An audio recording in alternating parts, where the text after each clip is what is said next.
Yo, what's good, everybody?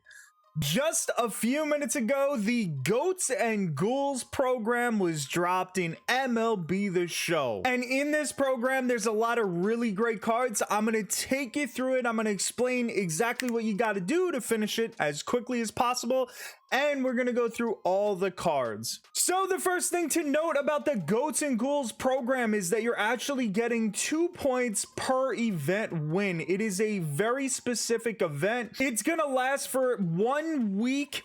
And you're going to be able to get this Mike Myers card if you win 1 game. There's nothing particularly special about him, just a throwback monthly award card. I personally wouldn't use him. At 15 wins, you're going to get Heimer Candelario, who's got 107 contact right, 112 contact left, 101 power right, and 100 power left.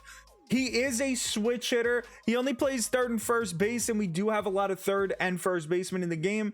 But Candelario was really, really good last year, so I'm looking forward to trying this card out. And at 20 wins, you're actually getting an absolute beast of a card. 125 contact right, 125 contact left, 116 power right, and 94 power left. Charlie Blackmon is absolutely incredible. This throwback finest from MLB 17 is an amazing card. He doesn't have the defense. He does have 80 speed to make up for the defense a little bit, but we all know Charlie Blackmon has a great swing in the game. I figured it was worth mentioning the event rewards and the event itself because it's so connected to that Ghouls and Goats program. There's 6 moments worth 4 points each. That's going to be 24 points. There are about 12 missions, and 4 of them are worth 5 points. 8 of them are worth 4 points. So all in all, if you do all the missions, that's going to be 52 points in the program. And then there's the Jack-o'-lantern conquest, which is the easiest conquest we have gotten all year. I know my camera's covering it, but right where my face is a third location. All you have to do is play 3 games and then take over the rest of the territories, and the conquest is over. That's worth 25 points in this program, so I would highly recommend doing that. Now we get to move on to the good stuff. Let's take a look at these cards, and honestly, most of them are pretty damn good. The first one that we're gonna get is Joe Nathan, and Joe Nathan has a sinker, cutter, slider, 12-6 curveball, and a fastball. He kind of has the pitches that you want.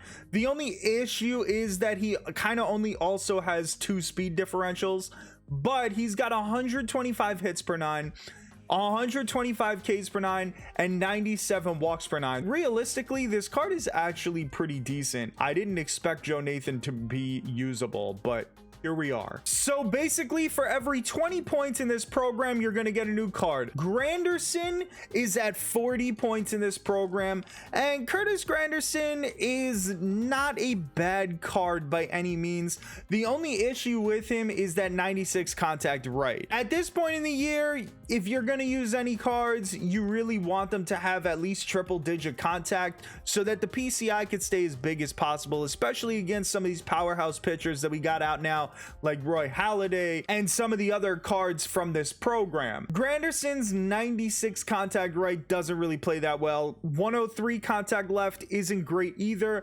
but what Granderson does bring is a ton of power. 120 versus right, 125 versus left. He does have diamond defense with that 92 fielding, 90 reaction, and he has an 84 arm, which is really good out there in center field. 77 speed. It's not bad for center field, but it's not exactly the most ideal speed. But all in all, this Granderson card is pretty decent. I just personally won't be using him, and I'm assuming that you probably won't either because there's a lot of great outfielders at this point. Now, Greg Maddux at 60 points looks like a filthy card. 112 hits per 9, 114 Ks per 9, and 117 walks per 9. Your opponent have a small PCI, and his par is going to be really small too. He's going to have a ton of control. He's got a sinker, cutter, circle change, slider, and curveball. He has the speed differentials that we want. He has the hits per 9 and walks per 9 that we want. The only thing with Greg Maddux is that he doesn't throw super hard, but honestly, I find that the finesse pitchers tend to do really well in this game. Earlier in the year, we had a Greg Maddux card that was absolutely dominant, and I believe that this one's going to continue that trend. At 80 points, we got a card that I am very excited about. This is Trevor Story's Retro Finest from 2018. 105 contact right, 125 contact left, 110 power right, 125 power left. He basically has maxed out stats against lefties, and he's got really good stats against righties. Trevor Story is basically, in my opinion, a better version of Bo Bichette. The reason that I say that is because Trevor Story has much better fielding. He's got 88 fielding and an 85 arm with 86 reaction, and he's got maxed out speed. So Trevor Story is going to get a lot of things done that Bo Bichette doesn't, even if he's lacking in the contact and power versus right as compared to Bichette. Trevor Story also plays second and third. So if you've got somebody like Barry Larkin or Jimmy Rollins and they're doing really well for you and you don't want to take them out of the shortstop position, well, hey, Trevor Story actually is not just stuck at shortstop like those guys. Most importantly, Trevor Story has a very good swing. It is a hell of a lot better than Bo Bichette, and that's why I think that Trevor Story is the better version of Bo Bichette. At 80 points, we're gonna have Stan Musial, and Stan Musial's stats are ridiculous.